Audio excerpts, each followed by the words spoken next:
വാശിയേറിയ പോരാട്ട വീര്യവുമായി ട്രംപും കമല ഹാരിസും സജീവമായി തന്നെ തെരഞ്ഞെടുപ്പ് പ്രചാരണ വേദിയിലുണ്ട്. അതേസമയം ട്രംപിനെ പോലും ഞെട്ടിക്കുന്ന പ്രകടനമാണ് ഹാരിസ് കാഴ്ചവെക്കുന്നത്.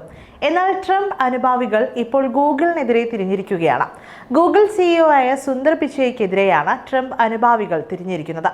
കാരണം മറ്റൊന്നുമല്ല, US തെരഞ്ഞെടുപ്പിനെ സ്വാധീനിക്കാനുള്ള കഴിവ് ടെക് വമ്പന്മാരായ ഗൂഗിളിനും എക്സിനുമുണ്ട്.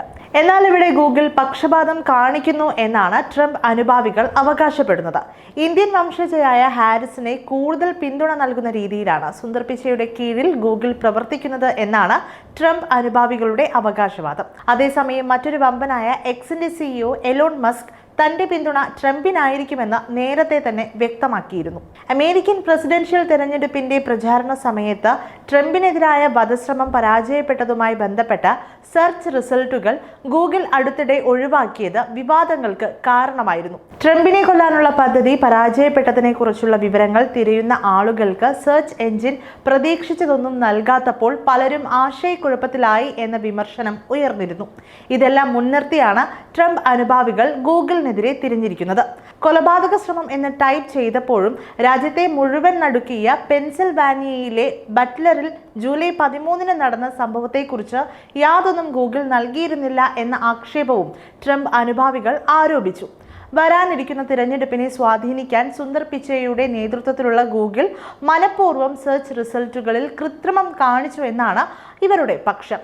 എന്തായാലും ട്രംപ് അനുഭാവികളുടെ ഇത്തരം ആരോപണങ്ങളോട് ഗൂഗിൾ ഇതുവരെ പ്രതികരിച്ചിട്ടില്ല. അതേസമയം ട്രംപിനെയും ട്രംപ് അനുഭാവികളെയും ഞെട്ടിക്കുന്ന രീതിയിലാണ് ഹാരിസിന് അമേരിക്കൻ ജനതയുടെ പിന്തുണ ലഭിക്കുന്നത്.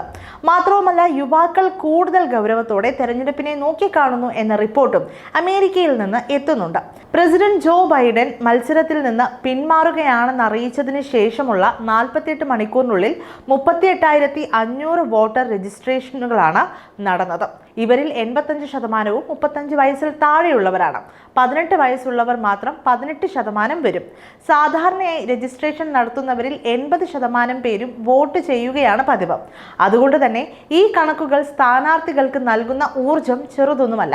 മാത്രവുമല്ല, വൈസ് പ്രസിഡന്റ് കമല ഹാരിസിന്റെ സ്ഥാനാർത്ഥിത്വം ഏതാണ്ട് ഉറപ്പാക്കുന്നതിന് മുൻപ് വരെ പ്രസിഡന്റ് തെരഞ്ഞെടുപ്പ് 2020 ഒരു റീമാച്ച് ആയി മാത്രമേ പലരും കരുതിയിരുന്നുള്ളൂ. അതനുസരിച്ച് വോട്ട് ചെയ്യുവാനുള്ള താല്പര്യം പലരിലും കുറവായിരുന്നു. എന്നാൽ ഡെമോക്രാറ്റിക് സ്ഥാനാർത്ഥിയായി കമല ഹാരിസ് വരും എന്ന വാർത്ത ഒരു വലിയ ശതമാനം വോട്ടർമാരിൽ താല്പര്യം ഉണർത്താൻ പര്യാപ്തമായതായാണ് റിപ്പോർട്ടുകൾ സൂചിപ്പിക്കുന്നത്. ഇതെല്ലാം ഹാരിസിന് കൂടുതൽ പ്രതീക്ഷകൾ നൽകുന്ന ഒന്ന് തന്നെയാണ്. പക്ഷേ അതേസമയം വിജയം ഉറപ്പിച്ച് ട്രംപും മത്സര രംഗത്തുണ്ട്. കമല ഹാരിസിനെതിരെ ശക്തമായ ആരോപണങ്ങളാണ് ട്രംപ് ഇതുവരെ ഉയർത്തിയിരിക്കുന്നത്. എന്തായാലും ഇരുവരുടെയും ഈ പോരിൽ ലക്ഷ്യം കാണുക ആര് എന്ന് കാത്തിരുന്നറിയാം.